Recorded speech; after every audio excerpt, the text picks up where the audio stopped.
AA. Today, I am reviewing the Vantrue F1 Motorcycle 4K dash cam. Full disclosure, this is not my first dash cam, but it is my first motorcycle dash cam. The box it arrived in was sturdy and nicely printed, probably on a Heidelberg if I were to guess. Right away, you were encouraged to download the app for either Android or iOS. Inside the box are 3 smaller boxes, and then the remote and cameras underneath.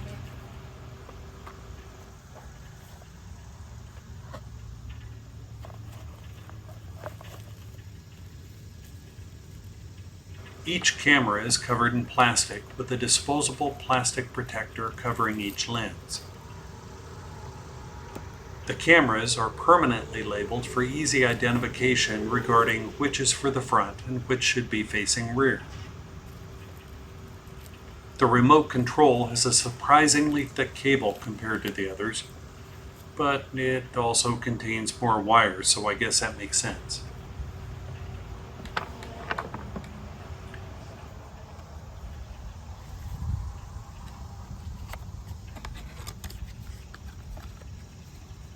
The first box contained the power cable and handlebar mount.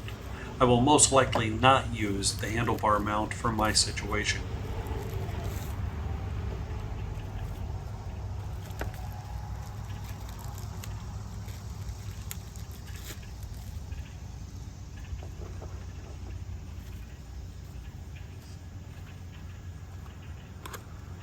The second box contains spare double-sided mounting tape, some minor tools, and some very small screws.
The third box contained the main controller, camera cables, and the documentation.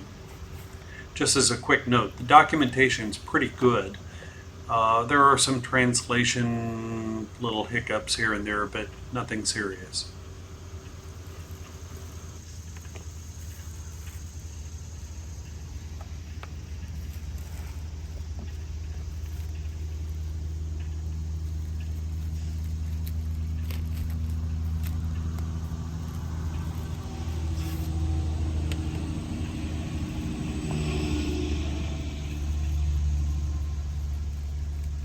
The overall packaging was nicely done and well organized. For me, this was a really good start.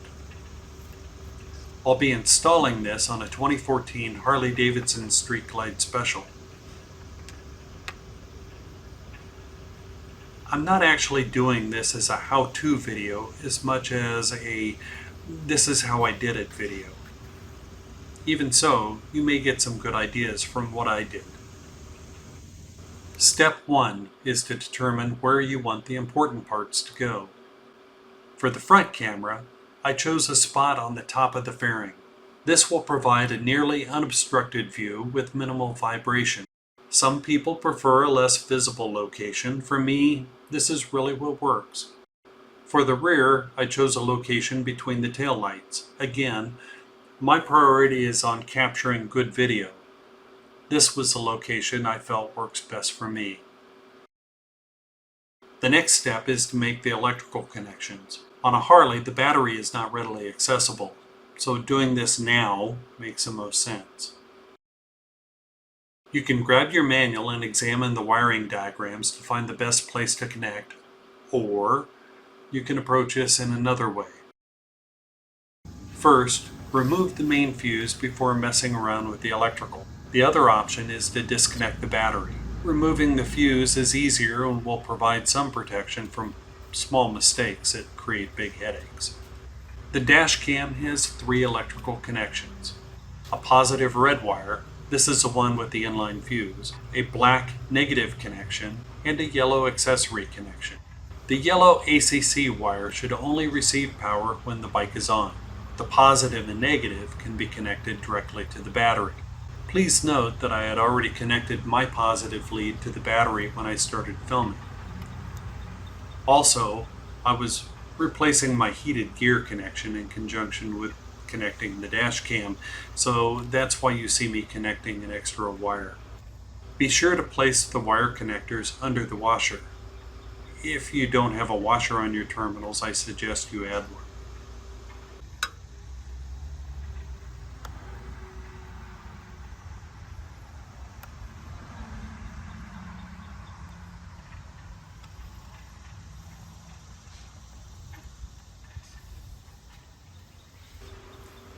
I will connect the ACC connection after the bike's battery compartment is reassembled.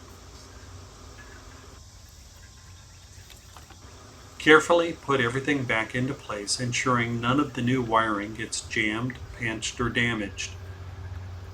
You will need access to the yellow wire to complete the wiring process.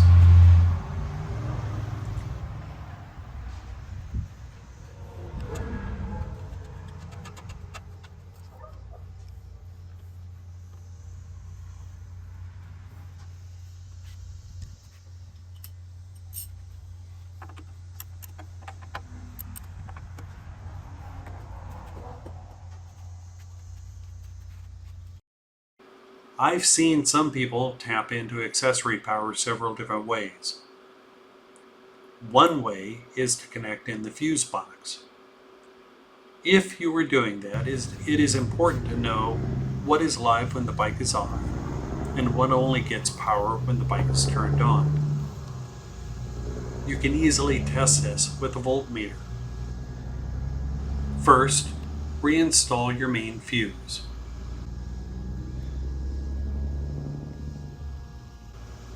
There are 2 exposed test points on each fuse in the fuse box. Measure the voltage to ground with the bike off, and then again with the bike on. This will show you where you can get ACC power.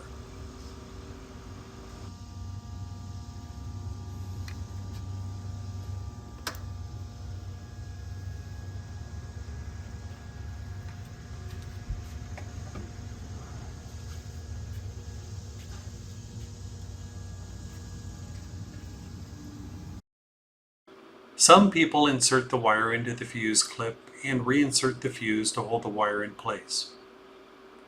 I don't do it that way. For some, this method works. I prefer a different way. Street glides have an auxiliary plug directly from the factory. It's located in the battery compartment.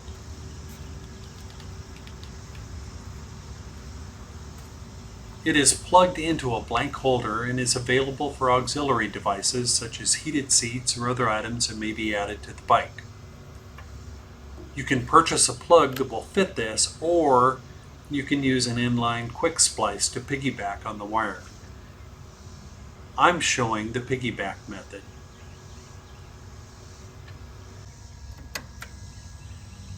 After testing to determine which wire has 12 volts that is switched by the bike, use a quick splice to connect your yellow ACC wire.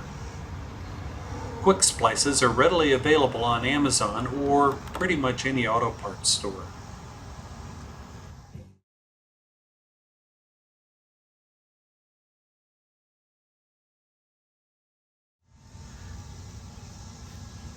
To do this, trim back some of the protective covering from the wire bundle.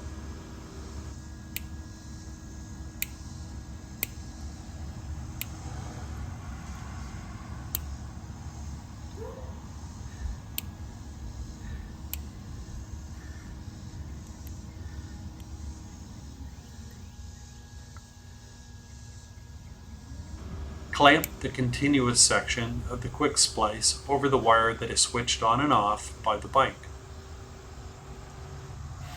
Remove the main fuse near the fuse box.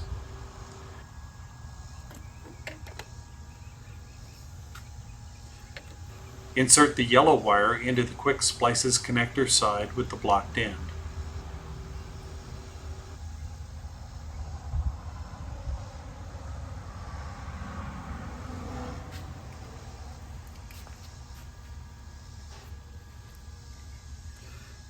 Pinch the metal clamp into the two wires. It's good to have the pliers readily available when you do this.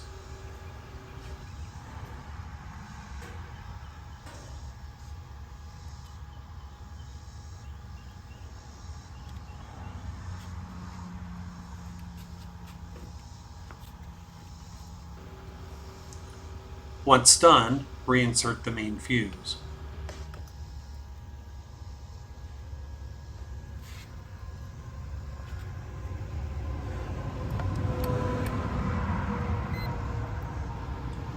Use a voltmeter to ensure you still have good power on the plug and there is power on the exposed metal of the quick splice. This will tell you you have a successful connection.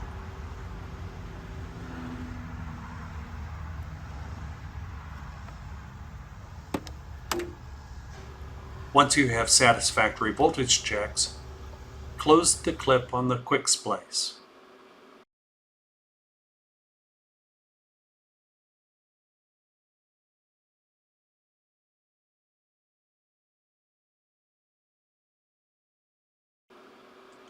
Note that I came back and dressed up the accessory cable with electrical tape off camera. This was to ensure everything is well protected. Step 3 is to set the control module in place and run your cables.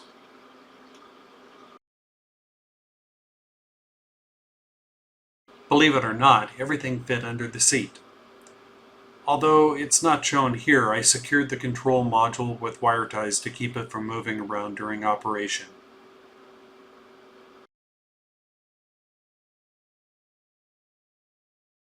It is important to route everything so that it does not become pinched or damaged, while at the same time avoiding any sharp bends or areas where fraying may occur. How you route your cables is definitely a personal preference. This is how I did it.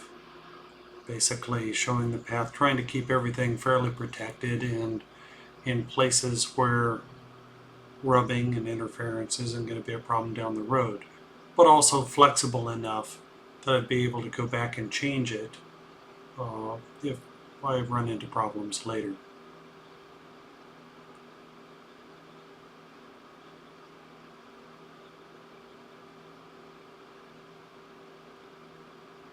Now it's time to button up the bike and get ready to go for a ride. Be sure and download the app and follow the directions. They're actually pretty straightforward and fairly easy. A reminder though, definitely format your SD card.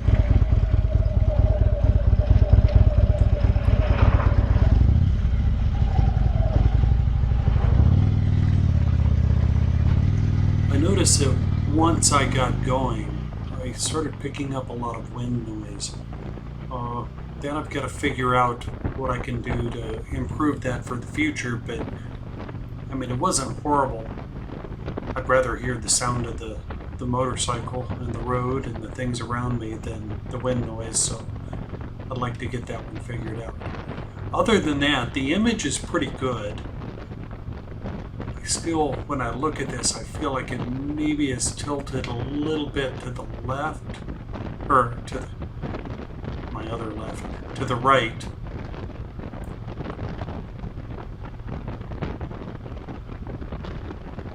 I might have to go back and make some adjustments on how it's set up. Wanted to give a couple different views. I took this out only on country roads here for the time, so you're going to get some trees and a little bit of windy road, but nothing major. So the front camera, this is in the high resolution mode. I did not use any type of stabilization, but we'll go back and test that at a later point.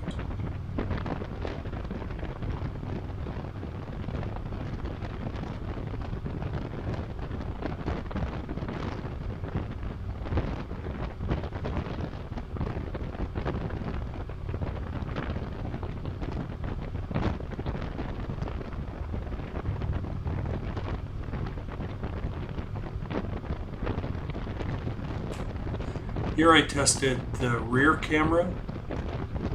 You can see that even though it's a lower resolution, it's still a pretty clear and fairly stable image. Gives a good view of the road.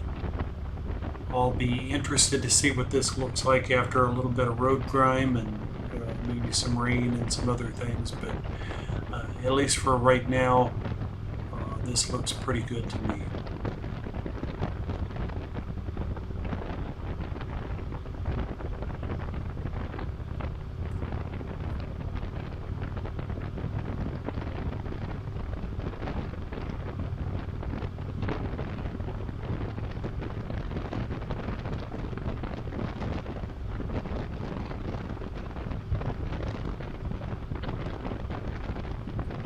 I do like that on the video it does give you your stats, your location, your speed. Here we're back at the front view camera. I have to say that my overall impression of this dash cam is pretty good. It seems fairly stable. The picture resolution is as good as one could expect without it being an action camera. I'm pretty happy. I think that I could easily recommend this to anyone who may be looking to purchase this.